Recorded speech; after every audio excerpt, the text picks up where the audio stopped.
For the News and Observer, I'm Capitol Bureau Chief and Under the Dome host Dawn Vaughan for this latest episode for the week of June 3rd, 2024. I'm here today with my politics team colleagues at the General Assembly, Avi Bajpai and Kyle Ingram. The big national news, of course, that's going to be for a long time, is my guess, or next several months. Former President Donald Trump is now a convicted felon 34 times, so we'll see how that plays out in state politics, and North Carolina being a swing state. So before we move on to the legislature, Avi and Kyle, any thoughts on, I don't know, are people going to talk about Trump during points of personal privilege? I imagine we will ask the Speaker in the Senate later about it this week. Yeah, I mean, some of the, legislative leaders, Speaker Moore, Rules Chairman Destin Hall, I believe, but some other people I'm thinking of were really quick to share their reaction and really, blast the verdict. I think it's going to be the number one thing people are talking about when it comes to the presidential race between now and November. I mean, it's really setting the stage for, and also his sentencing is going to be like 4 days before the GOP convention. July, so right. I imagine we'll see this as a big part of the campaigns as well for Republicans. I mean, Speaker Moore is currently running for Congress. He's already talked a lot. Yeah, he's talked about his endorsement for Trump, his support for him. So I'm sure we're going to see him talk more and more about these convictions. Lieutenant Governor Mark Robinson probably bring it up a lot. He's endorsed by Trump. Yep, longtime Trump supporter. Congressional candidates, really down the ballot, I think everyone really is going to be. Democrats as well. Yeah. I mean, this is a big selling point for them too. It's going to be the number one issue, I think. One of the top issues, at least. It is right now, right? Yeah. I mean, we're 5 months out about, unless I don't think any other court cases are moving ahead before the election, probably the way things are panning out. Pretty much a constant topic. However, at the state government level, which is where we spend our time this week, it's coming back after a week of no action.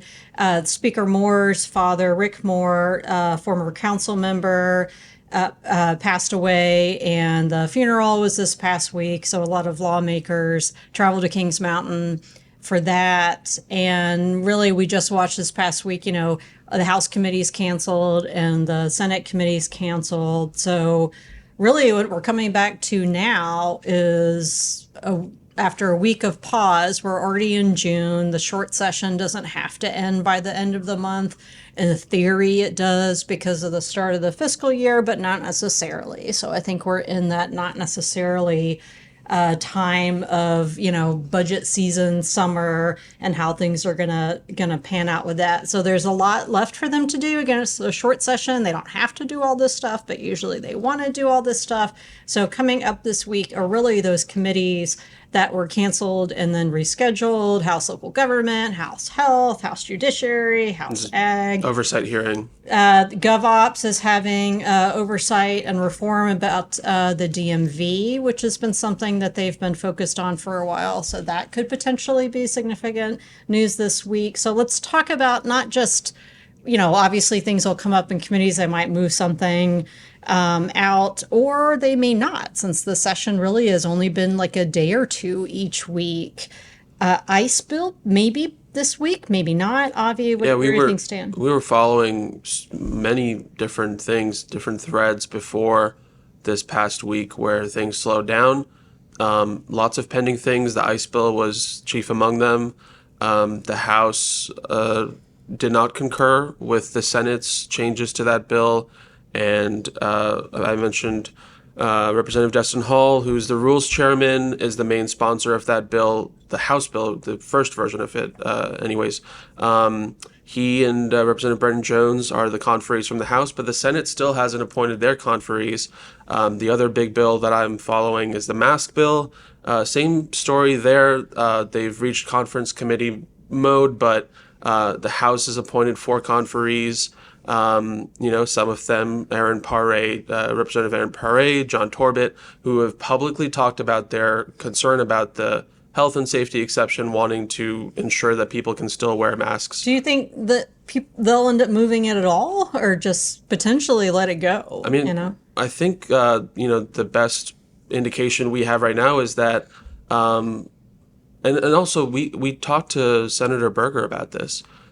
He told reporters that he expects the House and Senate will negotiate over it, but he doesn't, from his perspective, he said he doesn't want it to be watered down, the bill, as the Senate passed it. And they seem to believe, the Senate Republicans seem to believe that it's important to address that, to address that health and safety exception, because they think that people are sort of using that as a loophole to, wear masks in public for other reasons and then say they have a health problem. And that really came out of the news of, the protests. A lot of the protests. At UNC, Chapel Hill, and some sort of action about that. But so that's basically where both of those bills are. We're waiting to see, Senator Berger left it a little, little sort of, he didn't really commit to saying, we're going to appoint conferees. It's going to happen next week or the week after. He said he's going to talk to the committee chairs in the Senate,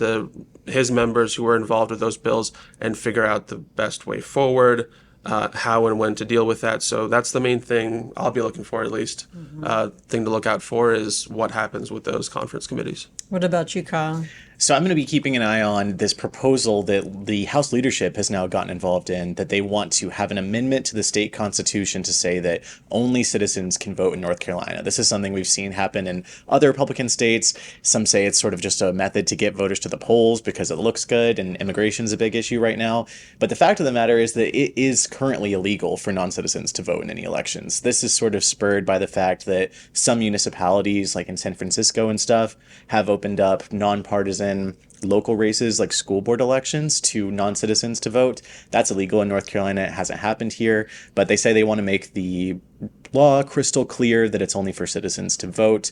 Obviously, the process for getting a constitutional amendment on the ballot is not super easy. You have to get 3/5 of each chamber to agree, then the voters have to approve it. So keeping an eye on that. Do you think it's a messaging bill? Seems like it. You've seen, so we reported last month that there's this somewhat influential election integrity group, and in internal meetings they described this push as just a really great way to get conservatives to the polls because they have to vote on it. So people want to go to the polls and say, yes, we support only having citizens vote. You saw in 2018 there was a lot of amendments on the ballot, like with taxes and approving the voter ID requirement, and you could argue that those did help bring conservatives to the polls, so it could be. It is curious to see, you talk about energizing the base, getting Republican voters to the polls. In light of the news with the verdict with former President Trump, I think I'm just wondering between some of the other issues that Republicans campaign on, immigration, inflation, the economy, they seem to have their base pretty revved up. But I guess, the question is, it's that the people are revved up now. How do you sustain that until November? Right. And everything, like there's so many factors on election day. I mean, obviously, voting by mail, early voting, what the weather is on election day, if you're voting for someone or against someone, did Trump's convictions energize Democratic voters or those that don't want to vote for someone convicted of felonies to actually go to the polls, or to just throw up their hands and say, I'm sick of all of it and not vote at all? I think also that was the message out of the Biden campaign. The evening that the verdict came out, their message was Donald Trump is still on the ballot. He could win. So you still have to go vote if you want to ensure voters will have to go vote to decide what's going to happen ultimately. And then we could also look at what's the economy at the time, what's inflation at the time, how much people paying for, basic things like groceries, and who do they blame for it? And oftentimes it's the person that's in the White House. Maybe they don't want the person for who was there before again, but those are the choices. There's also third party that usually doesn't sway elections. I mean, Ross Perot influenced an election that's decades ago now. So well, and we're still waiting to see if the State Board of Elections is going to approve the bid of Robert F. Kennedy's party and Cornel West's party to be on the ballot in 2024. So that could also affect things. So just the close margins of everything. I mean, Trump, North Carolina voters chose Trump over Biden by 1.3% last time, which is a tiny amount, but it's the amount that changes I mean, obviously our statewide elections and national, and Republicans need North Carolina to take the White House. I mean, they've said that multiple times. So we're going to take a quick break, and when we come back, we're going to talk more about what to expect at the legislature this week, what else they need to get done, and then, of course, our picks for headliner of the week. We'll be right back. Get in the game with the college-branded Venmo debit card. Rep your team with every tap and earn up to 5% cash back with Venmo Stash, a new rewards program from Venmo. No monthly fee, no minimum balance, just school pride and spending power. Get in the game and sign up for the Venmo debit card at venmo.com/collegecard. The Venmo MasterCard is issued by the Bancorp Bank N.A. Select schools available. Venmo Stash terms and exclusions apply at venmo.me/stash terms. Max $100 cash back per month. Are you stuck staring at your W-2? Are tax refund worries holding you back? You probably have FOMO, the fear of messing up. The fix? Using TurboTax on Intuit Credit Karma. They find every credit and deduction to help you get every refund dollar you deserve, or your money back. It's time to overcome your fear of messing up and get your taxes done right. Start filing today in the Credit Karma app.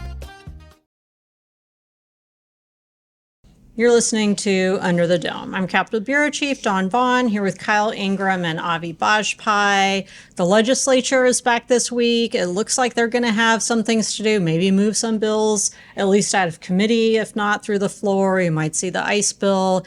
Representative Jason Sain, one of the head budget writers, on his radio show this past week, he said, things are moving along in the budget. Of course, at the top, the corner office level, Speaker Moore and Senate Leader Berger. Obviously, Moore, has been dealing with his family situation this past week. I doubt they had any sort of budget discussions. I don't know if things will move ahead with that this week at all. But again, we're in June already. We're probably looking into at least July, maybe even August potentially for the session. If they would decide they want to resolve the mask bill, the other things that the chambers don't agree on, there's a lot of bills just floating out there, and some things in committee still, right?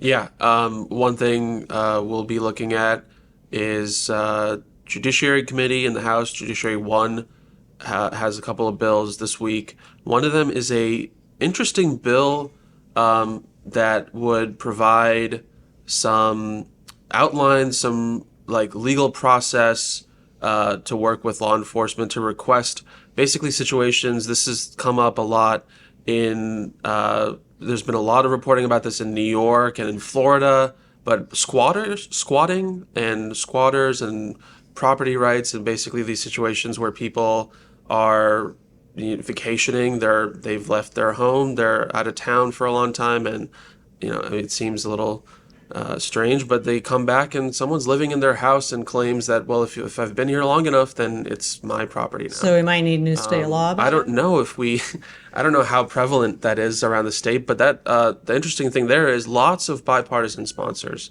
not just a couple. I was looking through the list, lots of Democrats, lots of Republicans, and it's a House bill.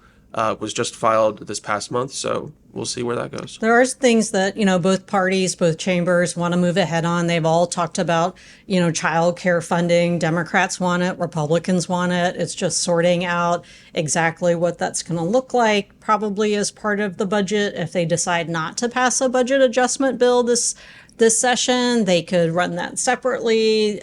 So that's something we'll be looking out for too. Representative Sain had also mentioned, I was saying, where he talked about the budget a little bit on his radio show. He said that there's a bill about not penalizing people as much for they're losing their driver's licenses, not for anything major, he said, drunk driving or certain crimes, that sort of thing, but a way to have someone, if they are looking for a job, need to have a car. And so we might see some movement on that. As far as making things easier for people with work, which also, of course, is the child care factor, and making sure that the workforce has everything it needs. And then obviously the raises or potential bonuses for state employees and teachers. They already have some things built into the budget from this past 2-year spending plan, but if they get another bump at all. And Kyle, do you think anything like more out of UNC protests we might see moving forward, or anything else? Well, so we asked, I believe it was Speaker Moore recently, whether he would consider a similar ban to what the UNC Board of Governors did, but for state agencies. So if they were to go and say there's not going to be any DEI positions in state agencies. And he said they weren't looking at that at this moment, but it certainly could be a possibility later down the line. Mm-hmm. And he said, it could be that both he and Berger sort of kick the can there to something for a long session. There might be a lot of kicking the can to long session.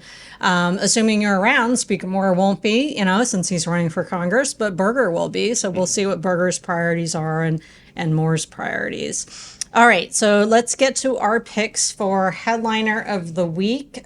Kyle, what is your headliner? My headliner this week is the Alamo Drafthouse Season Pass.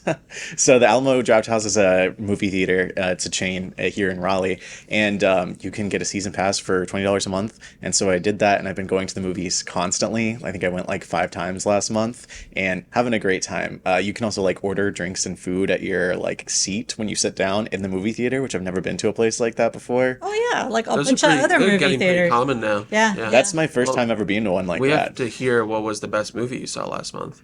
Not to put you on the spot. But. Probably Challengers. I saw it twice. Yeah. It was really good. I love the soundtrack so much. I'll co-sign that. I told you about that. I've been obsessed with that soundtrack. Yeah. Are you looking forward to anything coming out this summer? Gosh, now I'm really on the spot. I think there's some good horror movies coming out soon. Oh, and Kinds of Kindness with Emma Stone. I'm excited about that one.